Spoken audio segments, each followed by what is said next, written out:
Welcome to What's Happening.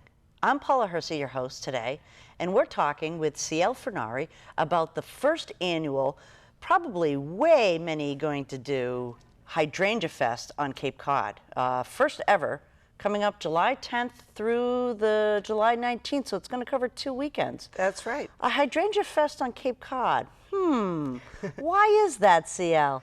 Don't you think it's a horticultural no-brainer? It is. You know, we love our hydrangeas here on the Cape. We do. Let's introduce yourself. CL Fernari, you are the garden lady of Cape Cod, probably my icon that I look up to. I take your classes all the time at Country Gardens. Tell us a little bit about the hydrangea and where it really got a hold here on the Cape. Well, it likes Cape Cod partly because we have cooler summers. Hydrangeas, you have to take the hydra part of their name seriously, right? Okay. And we see on hot summer days how they wilt, right? Oh, that's right. Yeah. Right? Because they have such big leaves and such big flowers that they lose water through all of their, pores. Yeah. And so hydrangeas don't do well in really hot places. But also they don't do well in really cold places like Wisconsin, where I'm from. And so Cape Cod is the perfect climate for hydrangeas. How about that? Yeah, and they also like the good drainage that our soils offer. I was just going to ask, sandy soil too. Sandy soil is fine for them. Yeah. And so they're just happy here, and they've kind of become our signature plant. They really have. So this idea of a Hydrangeas Fest, to celebrate the hydrangea here in Cape Cod, a lot of visitors to Cape Cod are marveling. They don't know actually what the flower is, but there's a lot of gardeners out there that are very into that hydrangea. When you sort of mold this in your mind, what does a Hydrangea Festival look like on Cape Cod? Well, to me, it's a celebration of Cape Cod gardens, as well as the flower, the hydrangea. And not all of the gardens on the tour have to have hydrangeas. This is a way to bring people to the Cape, first of all. That's good for businesses, right? Second of all, it's good for gardening, because the more gardens people see and the more different styles of gardens that they see, the more excited that they get about it. And so my not-so-secret mission is always to promote gardens and gardening. Really? Right? So this is a way to do that. It's a way to get people excited about plants and excited about gardens. Right, and you thought about this about 3 years ago and kind of brought it to the Cape Cod Chamber to get some legs behind it. Tell us a little bit about the whole event. What's going to happen? I mean, you're talking tours, there's probably other things, and there's a nonprofit component as well. That's right, that's right. Well, the whole thing revolves around private gardens being open to the public for the benefit of nonprofits. Okay. Yeah, so there's a very small fee to get into each garden, and that goes directly to the sponsoring nonprofit. And so that's good for them, right? And it also gives the garden owner a sense of satisfaction that they're earning money for a good cause, that they're not only sharing what they love, their yard and garden, but they're also helping to do something good for, local nonprofits, local organizations. So that's number one. And that's the germ, that's the glue, that's what brings people in. The draw is these open private gardens. So to all those gardeners who have agreed to have their garden on tour, thank you, thank you, thank you. Because that's how it all works, right? Exactly. Now, associated with those open gardens, inns and restaurants can offer their hydrangea specials. I envision a time when maybe the chefs will have special garden menus with some edible flowers. Not hydrangeas. They're not edible, right? But bartenders can craft their own signature hydrangea cocktail and ask if people would like theirs pink or blue, right? There are educational events that there are talks and lectures. Oh, great. Yeah, the Cape Cod Hydrangea Society is having a big lecture with the woman who owns Hydrangea Plus, which is an online source of hydrangeas. Okay. She is speaking at the Harwich Community Center on Friday the 17th in the morning. Oh, excellent. And I am speaking at Hyannis Country Garden on 2 Sundays about hydrangeas. There are other special events at other garden centers. I know Soares Flower Garden Nursery has all kinds of fun things going on, including a make-your-own hydrangea tea towel. Ooh, that's kind of neat. Yeah, just fun things, right? Yeah.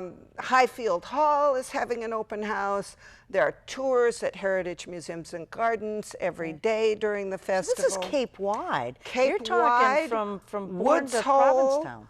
to Provincetown. Wow. So, and everybody, the beauty of this is that every organization, every business is encouraged to take this in a fun direction and be creative with it, right? And they can either join the Cape Cod Hydrangea Festival for $50, or if they're already a part of the Cape Cod Chamber of Commerce, there's no charge. Okay. And then they can put the information about what they're doing for the festival on that CapeCodHydrangeaFest.com website. That's fantastic. So really, it's bringing community together, business and nonprofits. Absolutely. And the love of gardening and obviously our signature hydrangea here on the Cape. That's right. When we are looking to do a tour, it runs a lot of different days. So it starts at the 10, and the website actually has different tours on different days, but some are repeated? No, there are very few repeated, actually. Okay. Although there are some organizations like the Aptuxet Garden Club up in the Bourne area. Sure. They have 2 tours, but they're different gardens. Oh, wow. Yeah.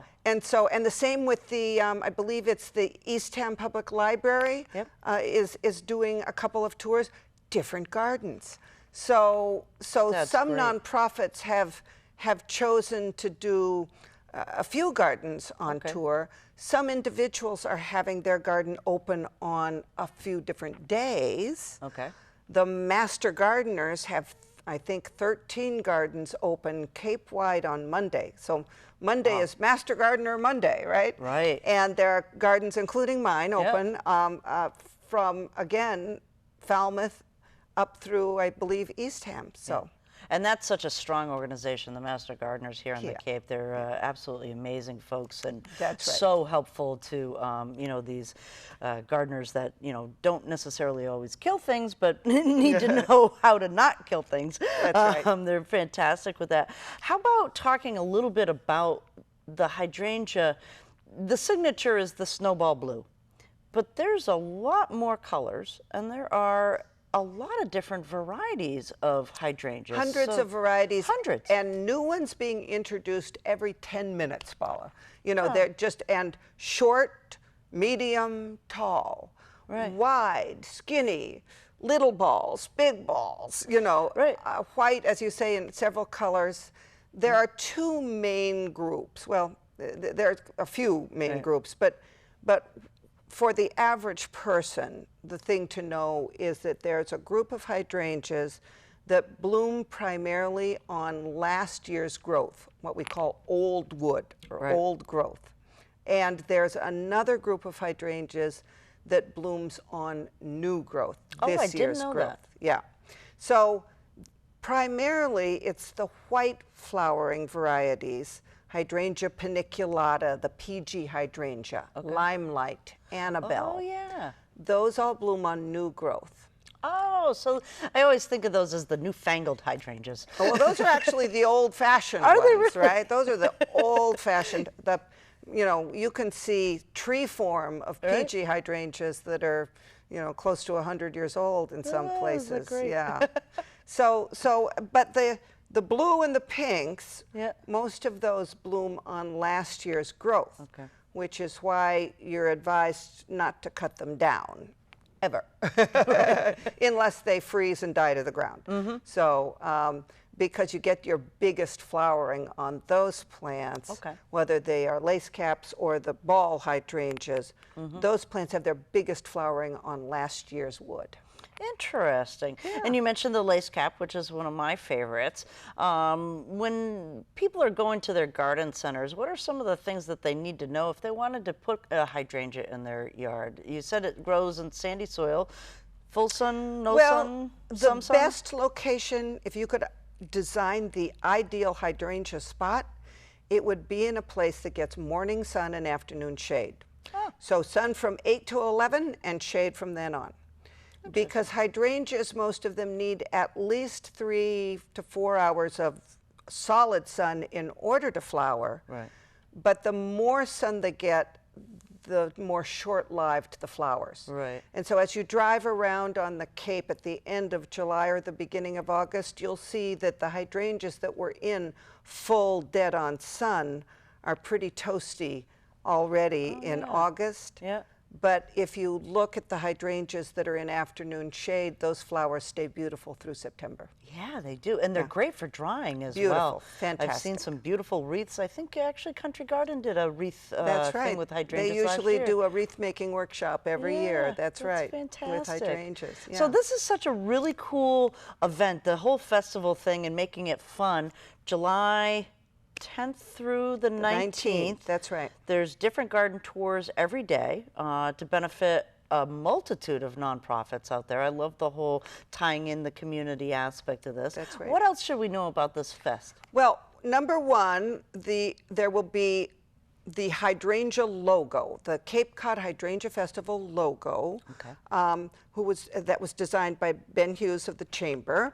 And that is going to be on signs for an open garden. So when people drive around, they will see those signs, Cape Cod Hydrangea Festival signs. Oh, great. Now, I want to mention that those signs were sponsored this year by Partier Landscaping and the Cape Cod Landscape Association, that their generous donations made those signs possible. Great. And in the future, we look forward to a time when many businesses will sponsor this festival so that we can do something like Garden Walk Buffalo does. Garden Walk Buffalo is a weekend at the end of July when private gardens are open to the public, like the Cape Cod Hydrangea Festival. They have such willing sponsors from local businesses that they are able to give out grants for civic improvement projects and civic planting projects from the Garden Walk Buffalo Fund, right? They not only pay for all their advertising and printing costs, but they're also able to give back to the community in a horticultural sense.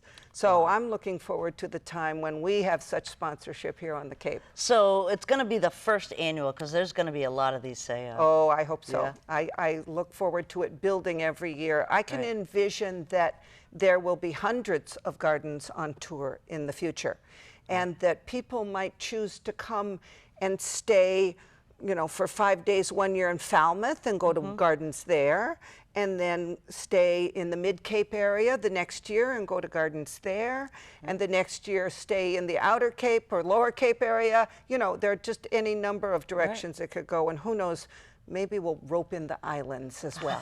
There you go. Yeah, Nantucket has quite the hydrangeas as well as the vineyard as well. Well, thanks for coming in and talking to us today.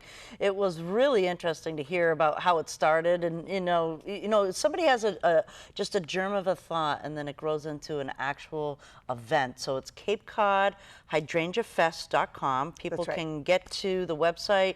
It'll have all the garden tours there. It'll have what the cost is for other ancillary events that you're going to do there.